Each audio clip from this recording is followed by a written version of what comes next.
Together, growing in faith, changing communities.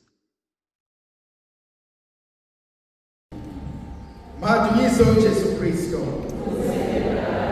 Thandazami ngifisa sibuke ivangeli lika Lucas chapter 16 verse 19 to 31. Uthi Jesu bekhuluma nabaFarisi ebenzela umzekeliso. Uthi kwakunensizwa eyayisipeli. Yena konke ingaswele lutho. Yayidla izambane likapondwe. Ngasemnyango womuzi wakhe kwakhona insizwa eyayihlupheki ogama layo uLazarus. Lona oyisipeli wayigqoka ingubo ezinhle ezizayo. Kodwa uLazarus umzimba wakhe ogcwele ilonda. Lona oyisipeli wayinabangani adla nabo nahlala nabo. Kodwa uLazarus yena wayehlala nezinja okwakuyizona ezazikhotha amanxeba. Lona owayesipeli wayadla azadele azakulahla ukudla. Kodwa uLazarus wayibisa ukuthola nemvuthu ewa etafuleni lesipeli. Konza ufuna ukuhlala kuyona konza athi mina nawe singibani. Mina nawe sihlala kulubusha. Khona abantu abathi uma lento ingang-affecti anginendaba. Khona abantu abathi uma lento ingenzeki kwami anginendaba. Yabona kunabantu engibaziyo mina abakhuluma into abangayazi ngoba lento basayibukela kude. Kodwa ayisondele lento ingene emndenini, ayisondele lento ingene kubantwana babo, kuyashintsha ukudla epletini. Babeqinisile abakhuluma isingisi bethi, do not judge how I walk until you've walked a mile or two in my shoes. Akuve kulula ukhuluma ngezwe bethi, akuve kulula ukhuluma ngento ongayazi, akuve kulula ukhuluma ngento oyibukela kude. Wayithi yenzeke lapha phambi kwakho, yenzeke kuwena, yenzeke kumntanakho. Then you change the tune, you realize ukuthi bengayazi ukukhuluma ngayo. Khona inkonzo engifuna ukuhlala kuyona. Lensizwa ihlala idla yonke into eyithandayo. Isizwe likaNkulunkulu uLazarus wayehlala ngasemnyango. How many of us are blind to the suffering of others? How many of us are blind to the frustration of other people? How many of us are blind? How many of us are blind? How many of us are blind and turn a blind eye and we choose to close our eyes and we choose to walk away while small ukuthi kuyonakala kuleya ndawo. Bekubuhlungu kuba yikholwa elumfarisi, akube kubuhlungu kuba yikholwa who is not in touch with reality. Abe kubuhlungu kuba yikholwa elibuka izinto zenzeka zonakala phambi kwakho and you turn a blind eye and you say Nkosi, as long as ingenzeki mina ngizobanathi. Angithinta mina indaba yalomfana. Siyabuka siyabona, kodwa we've become those free monkeys that see nothing, that hear nothing, and eventually they say nothing. You see abuse day in and day out. Siyabona mshaya, siyabona mhlukumeza, siyabona mtshotshela, siyabona menzela ukuthi. Baningi abantu abasemathuleni abaseyibhedlela ogama labo ukuthi ubekezela. Hayi bekezela emshadweni, bekezela endaweni, bekezela ekhaya. And some of us have become so chronic that we sleep with a pill egameni lokuthi bekezela. Angithusa uNkulunkulu lensizwa ithizwe kaNkulunkulu engqoke Lazarus wayekubhekile londa lensizwa ehlala nabantu Lazarus wayekhothwe izinja. Now there are two words here for me. It's possible ukuthi izinja yilezi ezaziyo ufufu ehlala noLazarus ezikhotha amanye babo, but also because amaJuda lawo abantu ababengeselutho abayindadavu abangenandaba bese bebizwa ngenja.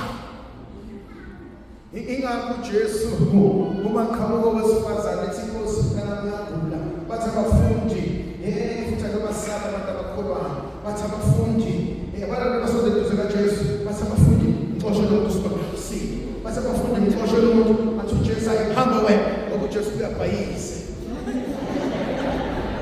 kabhayise umntaka Maria context lezingibuka mina yazi kwesinye isikhathi uNkulunkulu uyavuma ukuthi ungene ephutheni azi ukuthi iphutha leliya kuthule senganisele ekhulumile uSibanibani ngisale semvumo enganisebenzi ukuthi uSibanibani ngisale semvumo kodwa kunigama engilaziyo ngaleyo bathi mabajwa uthi esethi hamba esethi wesifazane Nkosi ngiyacela athi uJesu lalendelela kaJesu athi ngikwazi ukuthatha ukudla kwabantwana nginikezeni izinja athi wesifazane athi Nkosi nesha athi kodwa uyafisa ukudla umthule wakho.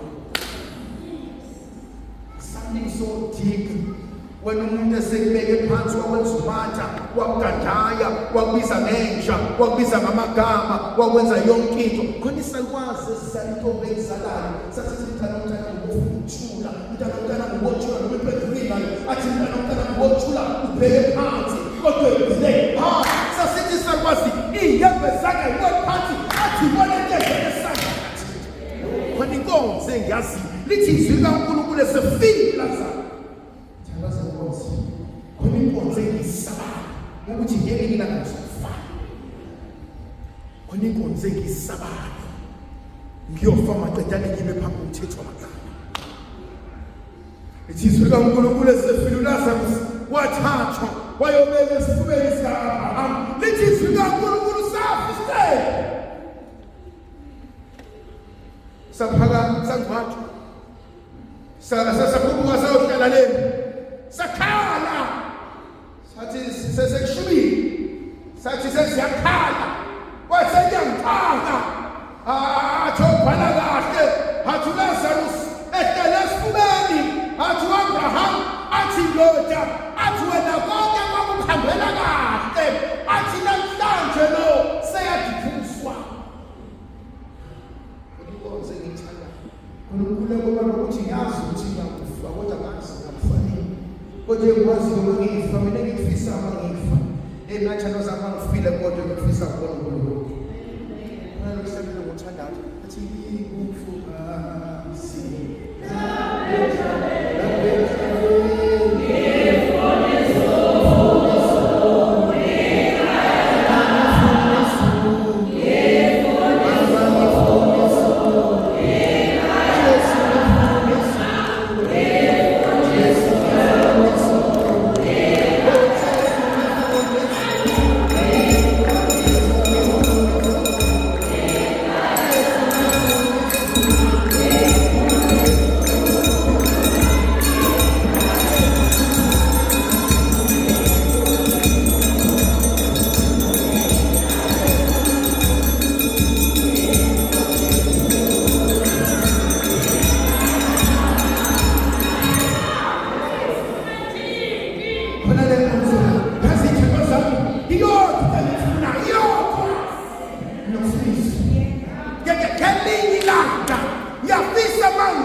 basasemhlabeni. Oh my God, yangihlupha lento. Kanti abafile bayakwazi ukubona ukuthi kwenzakalani emhlabeni. Yangihlupha lento.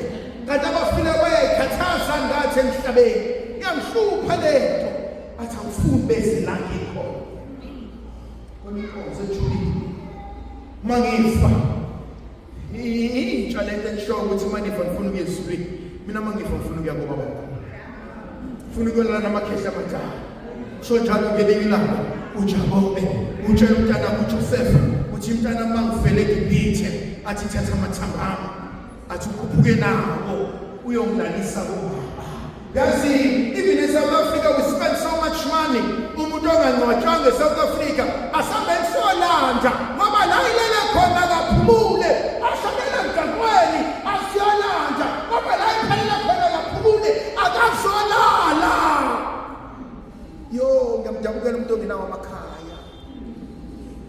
Yazi mase zikushaya izinto uyabaleka ekhaya mase zixaka izinto uyasla kuyakhona ngoba kuyasi bangena khona uzothi come home sekusekhaya la ithi izwi likaNkulunkulu uAbraham waduduzo siwe mina ngifuna mangisho Abraham noma ngahlala ngiyabuza umkhulu kwaMaroma athi mphuthume bacobile baNkulunkulu athi mbekele esifubeni saAbraham noma ngangangibeke esifubeni saAbraham babili abantu engibafunayo mina ngifuna lentombazane ilana mangedane ngifuna isakwa Samson Church mangibonebo yazi bonginike izulu likaNkulunkulu anibusise uNkulunkulu somandla anikeza amandla koyise nendodana nomoya oqweleyo amen.